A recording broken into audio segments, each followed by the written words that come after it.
Hi everyone, Paul back here with another review. Before we start the review, what I want to say is that we are going to go through the guidelines that I use for all my reviews that are coming up in this series. So the first thing I want to start off with is to remind everyone that the baseline I'm using is a baseline of the first board I started with on the XR, and the price that I paid for that then is $2,700 and $2,750.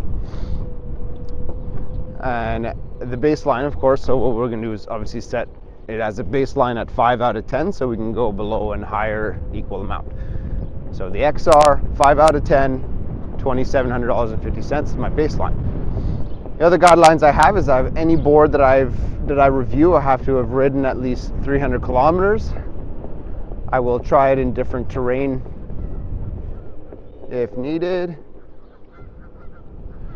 and I will try to keep my bias as little as possible, and because everyone has a bias. You do realize that I am 200 pounds and about 5'10", though I try to take into consideration for people that might be smaller or bigger than me also.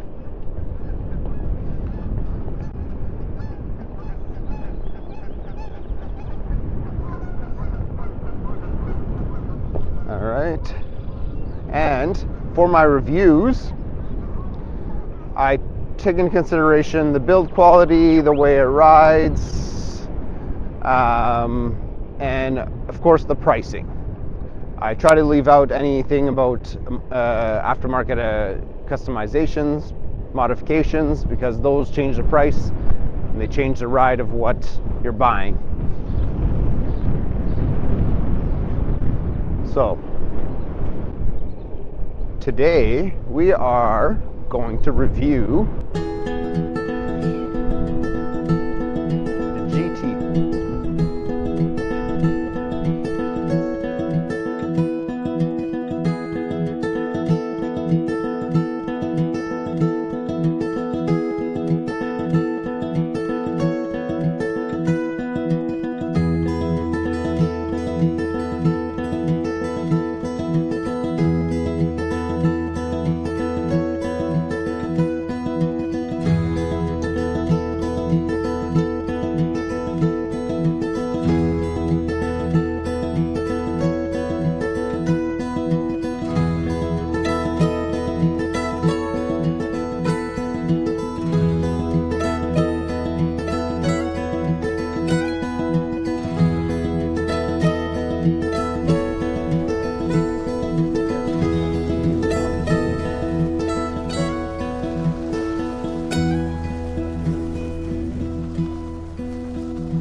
And we're going to start with the pros of the GT. So the first pro I want to mention is the range. The range of the GT is actually probably good enough for pretty much any riding that you're going to do in a bigger city. I can go across the city no problem before I've charged. I could probably even go across and back depending on the trails I have to take and everything like that.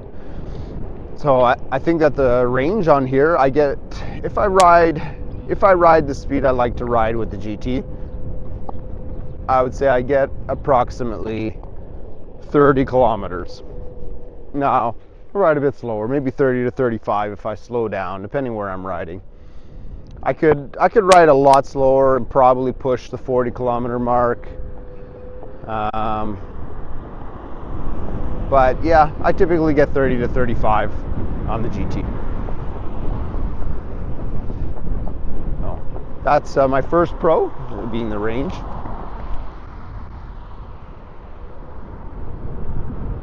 The second one I want to mention is that it has actually pretty decent torque. I'm able to get up more things than obviously some of the previous boards I've ridden. So it lets me do pretty much all the trail that well, maybe not all, but a lot of the trails that I like to do, off-roading, hills. It conquers any of the paved hills, no problem here in the city of Edmonton. A little bit different when it comes to riding off-road hills and things like that, but yeah, the torque is pretty decent on it. It's definitely on the higher side. Ooh. Oh, look at that. Little baby geese. Oh, lots of baby geese. Oh, hi guys. Bye guys. Oh, there's so many of them. I'll make sure I add that in the video. All right. So the third pro I want to mention is, especially after this last couple updates, the GT has gotten a lot more customization, and you could really, compared to the first little bit that I've ridden the GT, and now you can really customize a lot of it on your ride and make it a lot more enjoyable, especially for trail riding, and some of the things you might want to do with the GT. It's surprising actually how much customization there is now on it. I opened it up because before, when I rode the GT before, it was before Custom Shaping 3.0, and it didn't have much for options. So I definitely want to add that in the Pro now, is that the amount of customization is actually really good. And if you guys haven't updated, I would say that it's well worth it for the GT. The amount of stuff you can do now is good.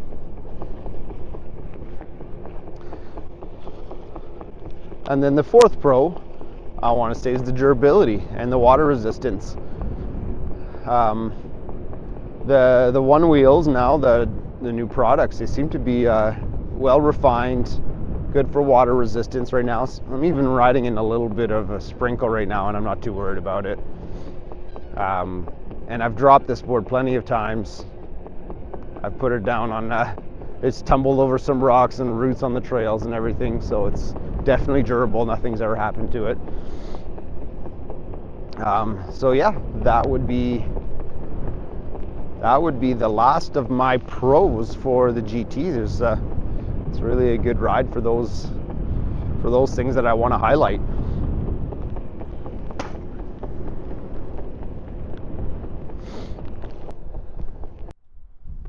Hey everyone, I got a little bit cut off on the on the review. I got poured on, so the footage didn't come out very well. So and then I got sick, so we got a bit delayed on all this. So I think just where we left off, finally some weather outside and I can actually go outside. We left off at the cons of this board, so I'm going to quickly go through the cons, and I would say the first big con is the price. This board is quite expensive at $34.50 after shipping, give or take a little bit, and that's a lot for a board. So it's hard to drop that amount of money. Let's say con number 2 is how it kind of feels top heavy. Let's say that when you're riding, it feels like it's very tippy. I mean, you can get used to that. I'm just saying that's a con. I would say it's not as stable. It's very top for a heavier board. I'd say it's top heavy, and back heavy too when you're carrying it. So, but yeah, very much when you're riding it, it feels like top heavy where it's tippy. Not this one specifically because it has rails. I would say con number 3 would be the low end torque.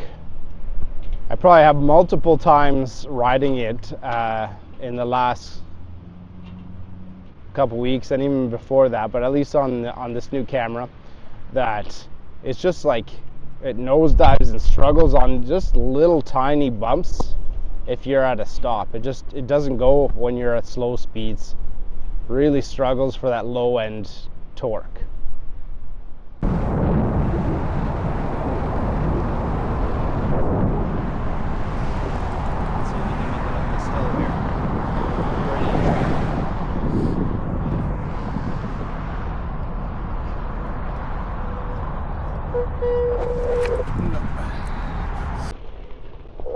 Whoa, beeped on me.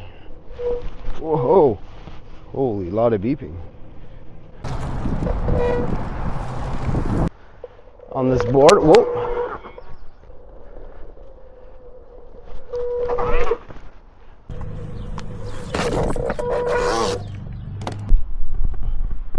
So my closing thoughts on this board is that it is quite pricey. $34.50 for a board is a lot of money. It has a good amount of range, so definitely no complaints there. It can really handle the trails really well, so I don't have any real complaints there, unless you're like stopped on a bump or something like that, where that low end torque is really needed, or you have some really big hills that you just can't hit because it doesn't have enough torque. But the ride is fun. It is comfy, except at lower speeds I find it to be tippy. The high end, the low speed tippiness of the board it kind of feels weird, or like you really need to make some sharp turns. It feels like it's going to tip over sometimes. But otherwise, it can hit up most of the trails, and yeah, really it's fun to ride. There's no doubt about it. So with all that in mind, I'd like to give this board, especially with the custom shaping, I think that bumps it up, that 3.0 custom shaping, with the gradient tracking and the turn tilt or whatever it's called on here. It really makes it a good trail board. So I want to give it a good 6.5 out of 10.